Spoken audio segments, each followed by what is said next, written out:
আসসালামু আলাইকুম, কেমন আছো সবাই? আশা করি সবাই ভালো আছো। তো আজকে আমরা টাইপ 2 ভিত্তিক যে সমস্যাটা আছে, অর্থাৎ একটা দ্বিঘাত সমীকরণ দেখে আমরা সেখান থেকে নিশ্চয়কের সাহায্যে তার মূলের প্রকৃতি কীরকম হবে সেটা নির্ণয় করব। গত বর্গে আমরা টাইপ 1 ভিত্তিক যে সমস্যাটা ছিল সেটা দেখেছিলাম। তো শুরু করা যাক। এইখানে আমরা একটা দ্বিঘাত সমীকরণ নিয়ে এসেছি, সেটা হলো x square minus 2x minus 2 is equal to 0। এই দ্বিঘাত সমীকরণে যদি এই আদর্শ সমীকরণের সাথে আমরা তুলনা করি, তাহলে এখানে আমরা a সমান পাবো হলো 1, b সমান পাবো হলো -2 আর c ইজ ইকুয়াল টু -2। তার মানে এই আদর্শ সমীকরণের সাথে যদি এইটা তুলনা করি, তাহলে আমরা এই মানগুলো পেয়ে থাকি, যেখান থেকে আমরা ওই সমীকরণের মূল নির্ণয় করব। তাহলে আমরা মূল নির্ণয় করি। মূল হলো সূত্রের মাইনাস বি, বি মানে হলো -2, সূত্রের plus minus minus B square মানে B square minus 4ac, A মানে হলো 1, সি মানে হলো -2।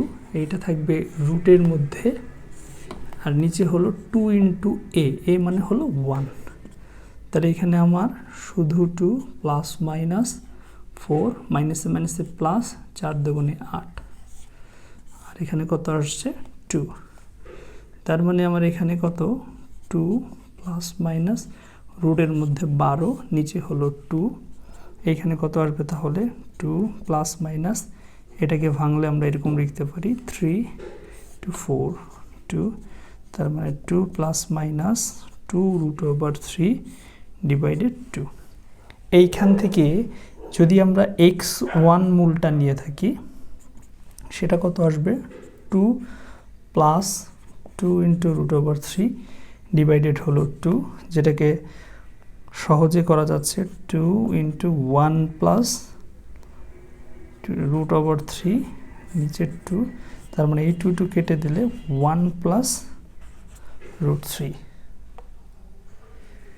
আর এখানে যদি x2 বের করে নিই, তাহলে মাইনাস মানযুক্ত যেটা আছে সেটা আমরা নিয়ে নেব এখানে, নিচে 2, তাহলে 2 কমন 1 মাইনাস রুট ওভার 3, তাহলে এই 2 আর এই 2 কাটা, তার মানে 1 মাইনাস রুট ওভার 3। তাহলে আমরা দুইটা মূল এখানে পেলাম। এবার আমাদের পয়েন্ট ছিল হলো যে নিশ্চয়কের মান যদি 0-র চেয়ে বড় হয় কিন্তু সেটা পূর্ণবর্গ না হয়, তাহলে মূলদ্বয় কীরকম হবে। তো আমরা এখানে দেখতে পাচ্ছি যে নিশ্চয়ক হিসাব হলো আমরা এই অংশটুকু বি স্কোয়ার মাইনাস 4 ছিল এইটা আলটিমেটলি হিসাব করে রুটের মধ্যে আমরা কত পেলাম 12। তার মানে রুটের ভিতরে যেই সংখ্যাটা আছে 12, এটা 0-এর চেয়ে বড়, কিন্তু দেখেন এই 12 সংখ্যাটা পূর্ণবর্গ নয়। কেন পূর্ণবর্গ নয়? গত পর্বে আমরা দেখেছিলাম পূর্ণবর্গ সংখ্যা কোনটা, 3-এর সাথে 3 গুণ করলে হয় 9, তার মানে 3-এর বর্গ 9, 9-এর বর্গমূল 3, আর এই 9 হলো পূর্ণবর্গ সংখ্যা বা বর্গ সংখ্যা। তো এখানে 12 তো কি সংখ্যা না, পূর্ণবর্গ সংখ্যা না, কিন্তু এটা একটা বাস্তব সংখ্যা। রুটের মধ্যে যদি ঋণাত্মক কোনো মান আসে, যেমন রুট ওভার -1, তার মানে আমরা লিখতে পারি যে আই স্কোয়ার মানে হলো -1, তার মানে এটা কার মান, আয়ের মান, তার মানে এটা একটা বাস্তব মান না। কিন্তু রুটের মধ্যে যদি ধনাত্মক সংখ্যা আসে, তার মানে এবং এটা 0-এর চেয়ে বড়, তার মানে এটা একটা কি সংখ্যা, বাস্তব। তার মানে রুট অর্থাৎ B square minus 4ac greater than 0 কিন্তু পূর্ণবর্গ না হয়, তখন মূলদ্বয় হবে কি, বাস্তব। এরপরে আমরা দেখব যে আমরা যে দুইটা মূল পেলাম 1 প্লাস রুট ওভার 3 আর একটা পেয়েছি হলো 1 মাইনাস রুট ওভার 3, এই দুইটা মূল কি সেম না আলাদা আলাদা, অর্থাৎ আলাদা আলাদা, অর্থাৎ ভিন্ন ভিন্ন, অর্থাৎ সমান নয়। তার মানে এই মূলদ্বয় কি হবে, অসমান। এইবার দেখতে হবে যে এরা মূলদ নাকি অমূলদ। দেখেন রুট 3 একটা কি সংখ্যা, অম্লদ সংখ্যা, কারণ রুট 3 এর ভ্যালু কত 1.732050 ... মানে অসীম পর্যন্ত চলতে থাকে, অর্থাৎ এটাকে p/q অর্থাৎ সাধারণ ভগ্নাংশ আকারে প্রকাশ করা যায় না। তার মানে একটা অম্লদ সংখ্যার সাথে আপনি যে কোনো একটা পূর্ণ সংখ্যা যোগ করলে তাদের যোগফলও কি আসবে, একটা অম্লদ সংখ্যা আসবে। সেইমভাবে একটা অম্লদ সংখ্যার সাথে আপনি যদি একটা পূর্ণ সংখ্যা বিয়োগ করেন, তাদের বিয়োগফলও কি আসবে, একটা অম্লদ সংখ্যা আসবে।